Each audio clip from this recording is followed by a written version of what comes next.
के पुतले, ए पानी की बूंद से बने हुए इंसान, ठहर जा, जरा अपनी रफ्तार धीमी कर और सुन। ये हवाएं क्या कह रही हैं? ये गुजरता हुआ वक्त तुझे क्या इशारा दे रहा है? आज मैं तुझे किसी बादशाह की कहानी सुनाने नहीं आया। आज मैं तुझे तेरा अपना अंजाम याद दिलाने आया हूं।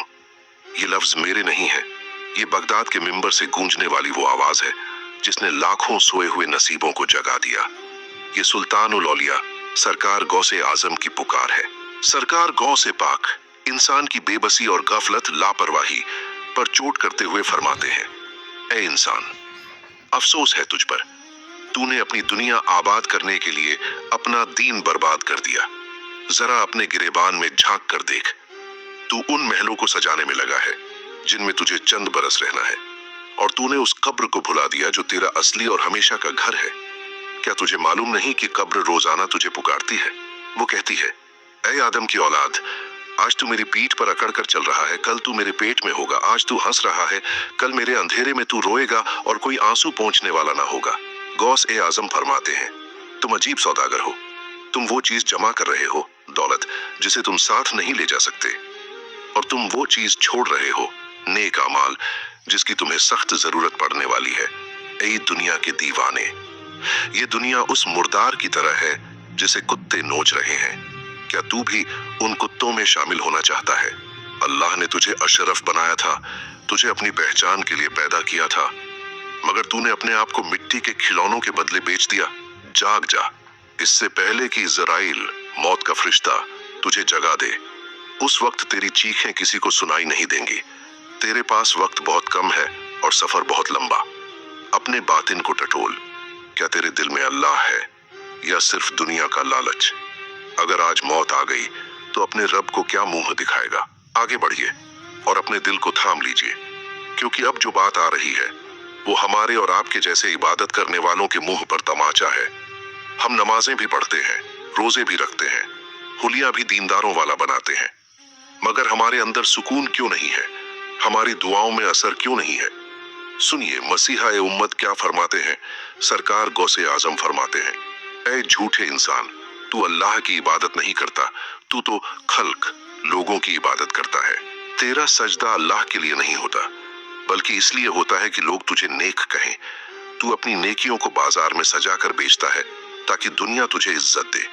याद रख, जो अमल दिखावे के लिए किया जाए वो अल्लाह के नजदीक एक मरे हुए कीड़े से भी बदतर है। आप फरमाते हैं, तुम साफ कपड़े पहनकर खुश होते हो जबकि तुम्हारा दिल हसद, कीना और तकब्बुर की गंदगी से भरा पड़ा है। तुम बाहर से वली नजर आते हो और अंदर से अल्लाह के दुश्मन बने बैठे हो। है बंदे, तू किससे डरता है? इस दुनिया से जिसके हाथ में न नफा है न नुकसान? तू अमीरों के दरवाजे पर जाकर अपनी इज्जत का सौदा करता है। अरे नादान, देने वाला सिर्फ अल्लाह है।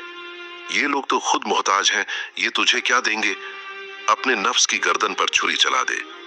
जब तक तेरे अंदर मैं जिंदा है तब तक तू अल्लाह से नहीं मिल सकता। बुत परस्ती सिर्फ पत्थर की मूर्ति को पूजना नहीं है, अपनी ख्वाहिशों को पूजना भी सबसे बड़ी बुत परस्ती है। अपने दिल के बुतखाने को तोड़ दे और सिर्फ एक रब को बसा ले। जिस दिन तूने लोगों से उम्मीद तोड़ दी, समझ लेना उसी दिन तेरी विलायत की शुरुआत हो गई। शायद आप सोच रहे होंगे कि अगर हम नेक बन जाएं तो हमारी मुश्किलें खत्म हो जाएंगी। नहीं मेरे दोस्त, नहीं। यही तो वो राज है जो गौ से पाक समझाना चाहते हैं। आप फरमाते हैं, ऐ बेटे, जब अल्लाह किसी बंदे से मोहब्बत करता है तो उसे आजमाइश की भट्टी में डाल देता है। वो तेरे दोस्तों को दुश्मन बना देता है, वो तेरे अपनों को तुझसे दूर कर देता है, वो तेरा रिस्क तंग कर देता है। जानते हो क्यों? ताकि तेरे दिल से गैरों की मोहब्बत निकल जाए, ताकि तू हर तरफ से टूटकर सिर्फ और सिर्फ उसी के दरवाजे पर आ गिरे। जब तू चारों तरफ से मायूस होकर कहता है, या अल्लाह, अब मेरा तेरे सिवा कोई नहीं, बस यही वो पल है जिसका अल्लाह को इंतजार होता है। तो ऐ मुसीबत के मारे हुए इंसान, अपनी तकलीफों पर रो मत। ये तकलीफें तुझे तोड़ने नहीं, तुझे जोड़ने आई हैं।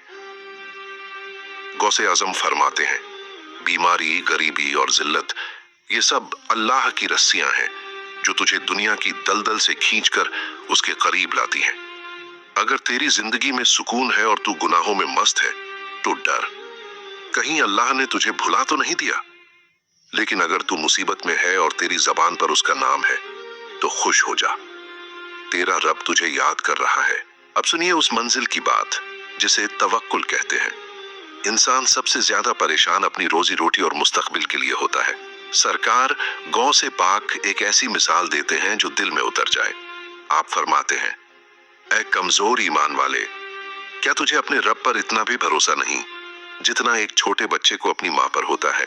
देखो उस बच्चे को, जब उसे भूख लगती है तो वो ये नहीं सोचता कि दूध कहाँ से आएगा, पैसे कहाँ से आएंगे। वो बस रो देता है और उसे यकीन होता है कि मेरी माँ मुझे भूखा नहीं रखेगी। और तू 70 साल का होकर भी अपने रिस्क के लिए परेशान है। क्या जिसने तुझे पैदा किया वो तुझे भूल गया है। आप फरमाते हैं, अगर तू अल्लाह पर ऐसा भरोसा कर ले जैसा करना चाहिए तो वो तुझे वैसे रिस्क देगा जैसे परिंदों को देता है। परिंदे सुबह खाली पेट निकलते हैं, उनके पास न नौकरी होती है, न तिजोरी, न बैंक बैलेंस, मगर जब शाम को लौटते हैं तो पेट भरा होता है। तेरी अक्ल, तेरी चालाकी, तेरी डिग्रियां, ये सब धरी की धरी रह जाएंगी। मिलेगा वही जो उसने लिख दिया है। तो फिर हराम क्यों कमाता है, झूठ क्यों बोलता है, क्यों अपने रब को नाराज करके 2 पैसे जमा करता है। जो हलाल में लिखा है वो तुझे मिलकर रहेगा। अपनी तदबीर को छोड़ और उसकी तकदीर पर राजी हो जा। जिस दिन